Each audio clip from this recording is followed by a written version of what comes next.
In this video, we're going to look at logistic functions. So we're going to use a logistic function to model population growth. But before we do that, let's start by recalling our growth and decay formula that we learned previously. Just want to remind you that if the rate of change is proportional to the amount present, we can write it in this term. And then we proved earlier that by using separation of variables and differential equations, we proved that that equation then can be written in this form. So if it's a multiple choice question, what you want to do is you want to read the question and go immediately to this form. Now if it's free response, you're going to have to show the separation of variable, but most of the time this will be a multiple choice question and you can simply go to this form. Let's do 3 problems quickly as an example before we get into logistics.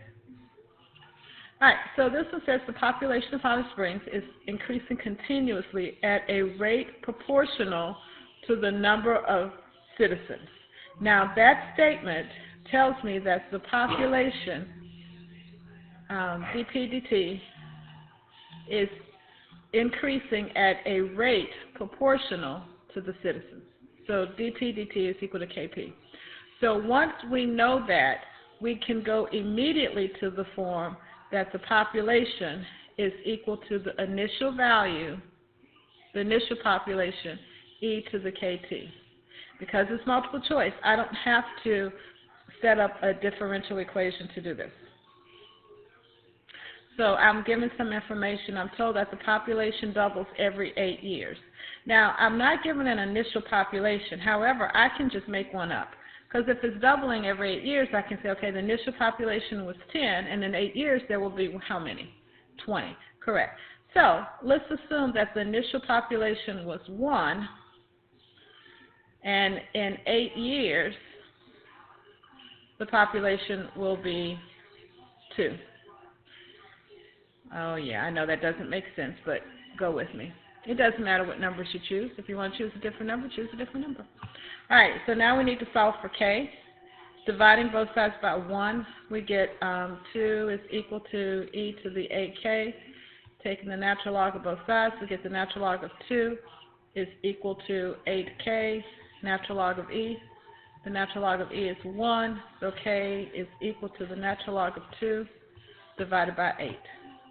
So now we want to know which of the following could be the growth rate. So using my handy dandy calculator, I figure out that this is 0.087.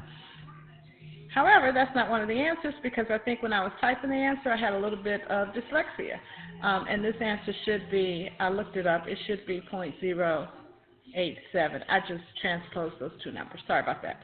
So that is the correct answer, and we're moving on. All right, this one, all this is doing is asking you to set it up, okay? It says if radium decomposes, there was a lot of typos in this one, I think. If radium decomposes at a rate proportional to the amount present, that immediately tells us that dp/dt is equal to kp. Now it doesn't matter if it's decomposing or if it's growing or decaying, it's the same formula.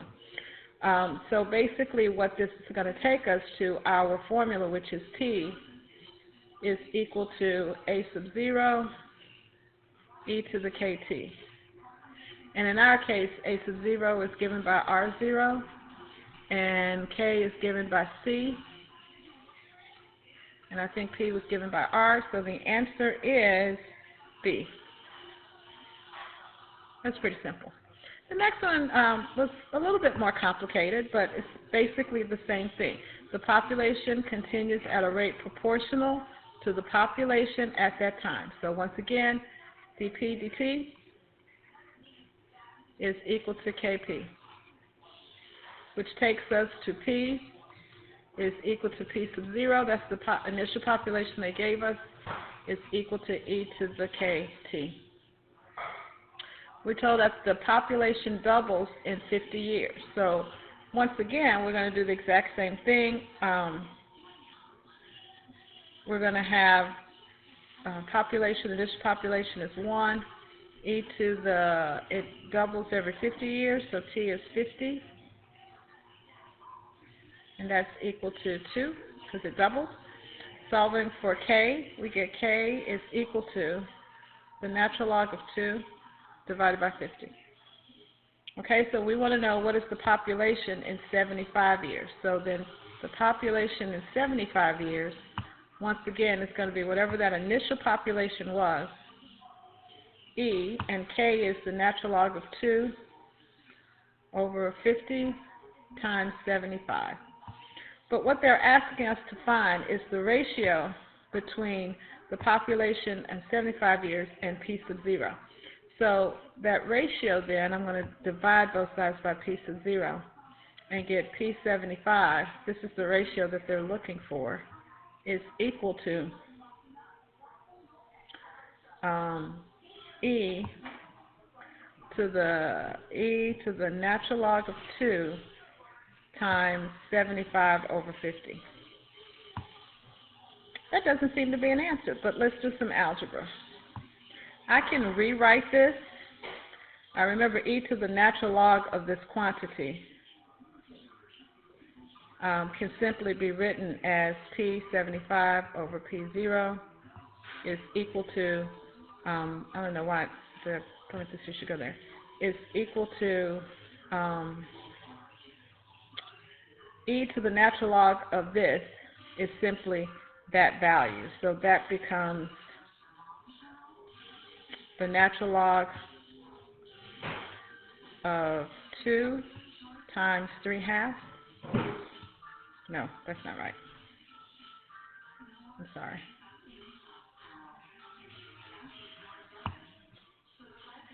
I can rewrite this as